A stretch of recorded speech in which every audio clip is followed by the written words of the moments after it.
The lights in the New York studio were set to maximum brightness. Flags from multiple nations lined the background of the stage, creating a spectacle of international diplomacy. The show was promoted as Future Voices, Bridging Generations, a panel bringing together emerging world leaders and political heirs. The producers wanted controversy, and they were about to get it. At one side of the long mahogany table sat Ibrahim Trouore, dressed sharply in a charcoal suit.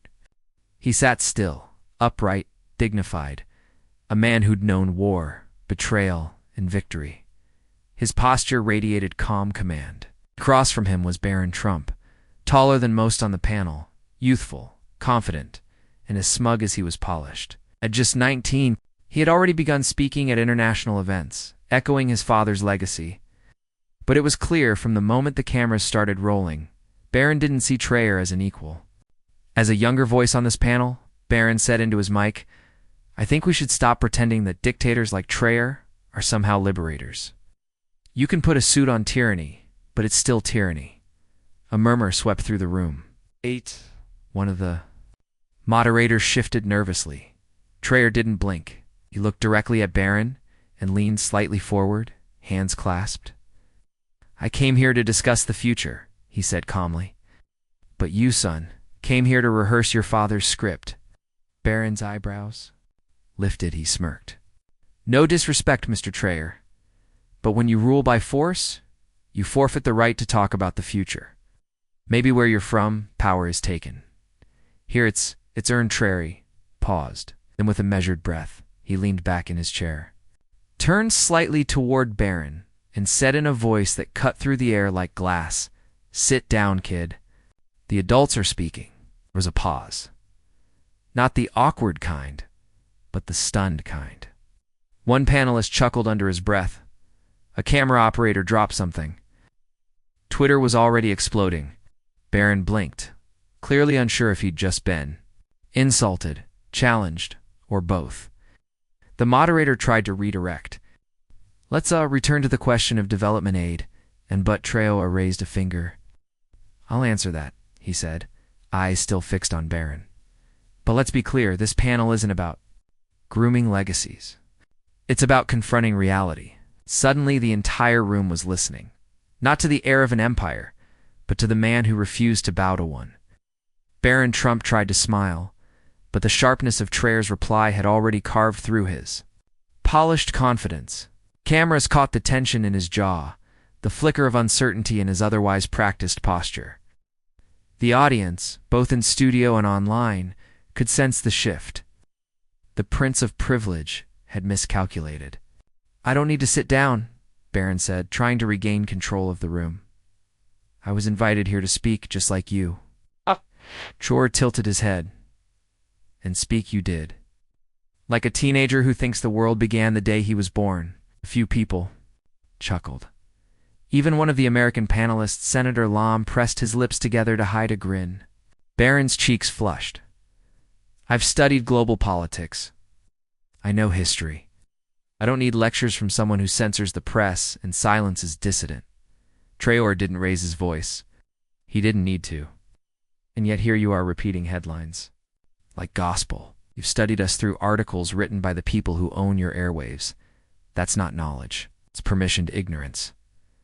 The moderator jumped in. "Too late. Let's keep this respectful." But Traoré was still calm. "Respect starts with listening. It's not lecturing someone who's fought for his country while you were on TikTok." Barron leaned back, scoffing. "So now I'm just a kid with a phone." "No," Traoré replied smoothly. "You're a symbol, not of evil, of something more dangerous. Of the arrogance that comes when someone inherits power without understanding its price." The air shifted. Even the producers in the control booth were frozen, unsure whether to cut to commercial or let it burn. Caroline Levitt, sitting 2 seats down from Barron, tried to intervene. "Let's not forget Mr. Traoré has a military background. He's trained in intimidation." Traoré turned his gaze to her. "Yet here I am speaking, not shooting. I came to build bridges. But if you hand me bricks soaked in condescension, don't be surprised if I throw one back." Silence. Barron glanced to his side, hoping for a life raft from his allies, but no one reached. He was on his own. His eyes darted to the camera, perhaps hoping his followers were still on his side. They weren't. On social media, hashtags were flipping. Hashtag Tor clap it back and hashtag sit down kid were already trending. Memes were flooding the feed.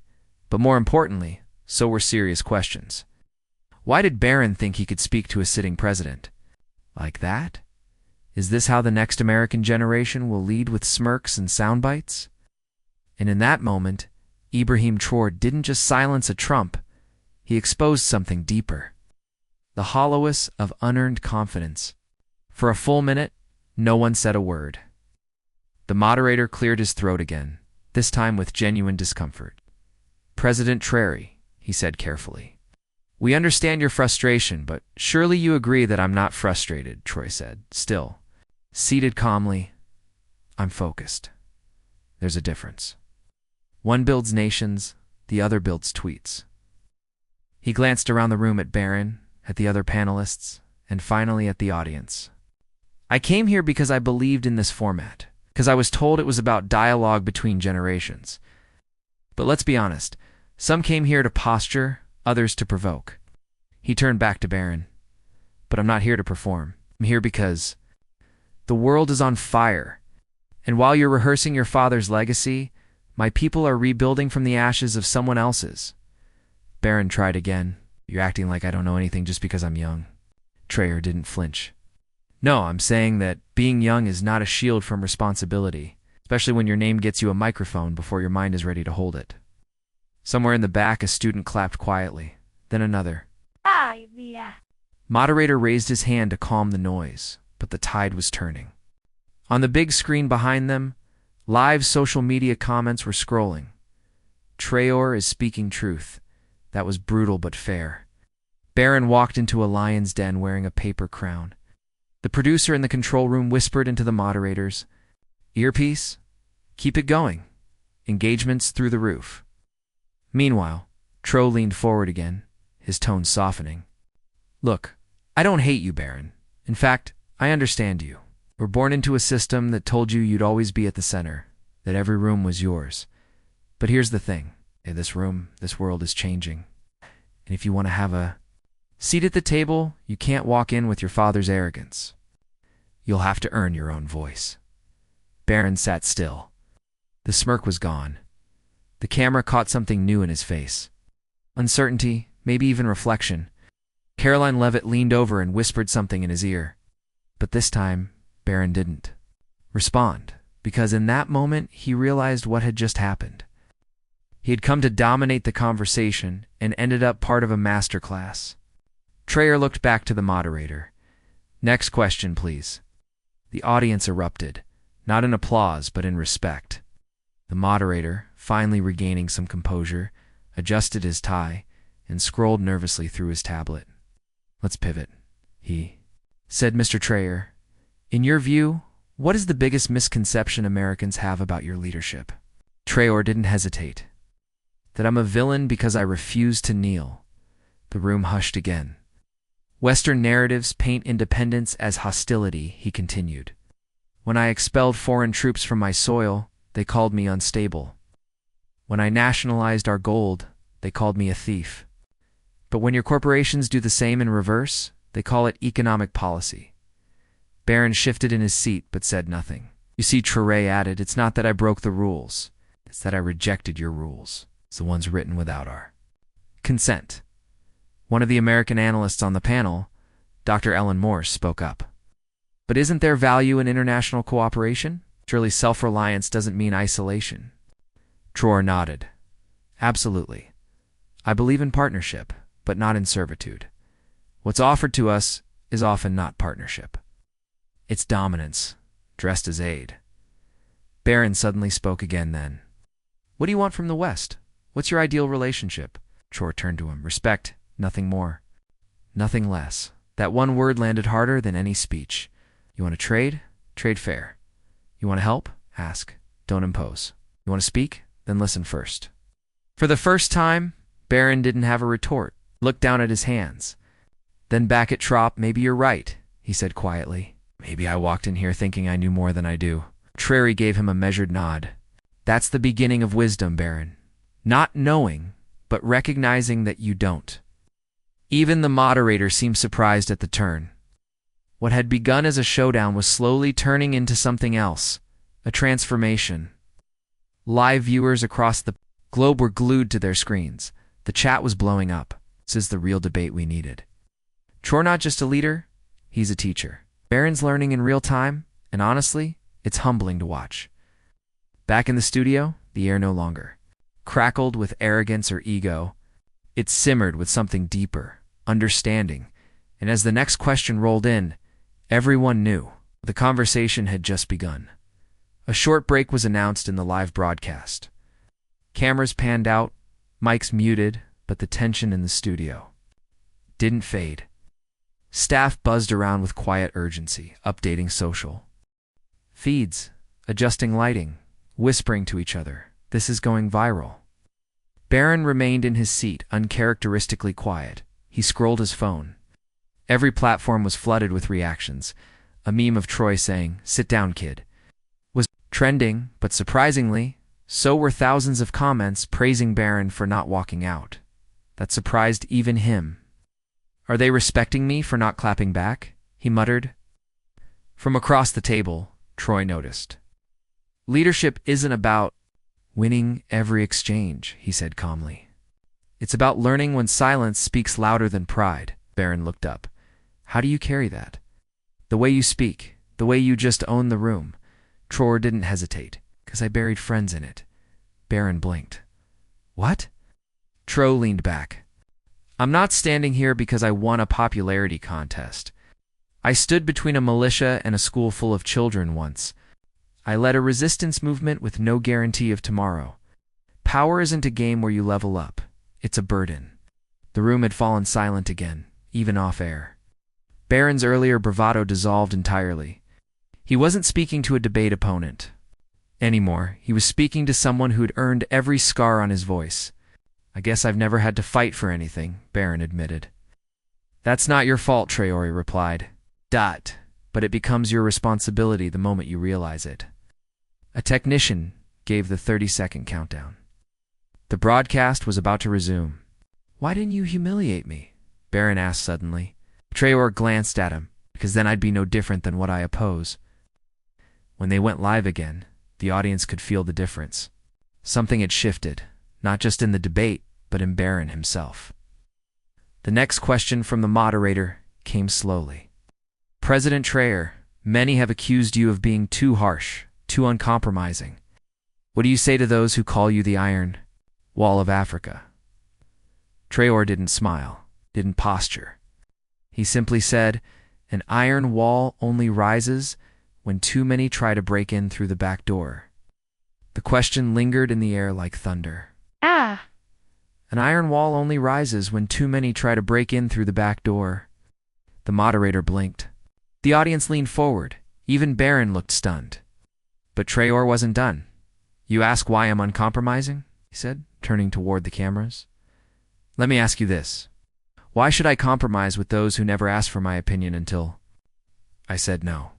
A pause. "Compromise is only noble when both parties stand as equals. When one comes with a leash and the other with a backbone, that's not negotiation. Dation in a tailored suit." The panel was speechless, not because they disagreed, but because no one had ever said it out loud like that, especially not on American television. Carolyn Levitt, seated at the far edge of the panel, finally broke the silence. "You sound like you don't believe in diplomacy." Trouore turned calmly. "I believe in diplomacy, but I don't believe in being patted on the head while signing away my country's future." Murmurs filled the crowd. Barron stared at him, but this time not as a challenger, as a student watching a master rewrite the syllabus mid-lecture. "You think this is just about politics?" Trouore continued. "This is about dignity, about whether people like me are allowed to speak without translation, about whether I can walk into this room and not be seen as an outsider, but as a man who earned his seat." He looked toward Barron again. "I'm telling you now, I did earn it with more blood than you'll see in a lifetime." The moderator tried to change course. "President Traoré, where does this end? This refusal to play by traditional rules. What does it achieve?" Traoré didn't blink. It doesn't end, he said, because freedom has no finish line. It's something you guard every day, from enemies, from friends, even from history. The control room was in chaos. Viewer numbers had doubled in the last 10 minutes. Social media feeds exploded with quotes, reactions, fan art, hashtags like hashtag Trouore speaks truth and hashtag #SitDownKid were trending worldwide. And inside the studio, something rare had happened. The format had dissolved. The stage had shifted. The man once mocked as out of place now stood as the moral center of the room. Barron lowered his eyes. Even he knew it. Barron leaned forward, elbows on the table, his voice barely audible. I didn't come here expecting to respect you. Traoré didn't flinch. He just looked at him. But I do now, Barron said quietly. For the first time, Trouore gave him something like a smile, not soft, not sentimental, but earned. You don't need to like me, Trouore said. But you do need to understand the world doesn't revolve around your flag. Barron nodded slowly. That part I'm still working on. Good, Trouore replied. That means you're waking up. When the broadcast returned, the room felt different. For the viewers, the audience wasn't watching a clash anymore. They were watching a young man be confronted with the weight of real leadership. It's not inherited, not branded, but forged. The next panelist, a journalist from the New York Times, asked, President Trouore, some say you're too focused on the past, that your rejection of Western influence is rooted in old wounds. Why not let it go and focus on the future? Trouore turned. To her, you don't bury a wound until it's healed. Ours still bleeds every time a foreign contract arrives with invisible ink. The journalist leaned in. So you don't trust us? Trust intentions, Trouore said. But I verify outcomes. And the outcomes so far have mostly benefited you. Barron jumped in again, surprising even the moderator. But what if there's a way to work together? What if some of us want to build something real? Traoré looked him straight in the eye, then stop speaking for us and start listening to us. Pause. Barron leaned back, thoughtful, even subdued. Fair, he said. The moderator was speechless. So was the audience. For a brief moment, a flash of discomfort crossed Jorah's face. Not because of Barron's words, but because of what came next. A security aide walked to the edge of the stage, whispering something into an earpiece. The moderator blinked.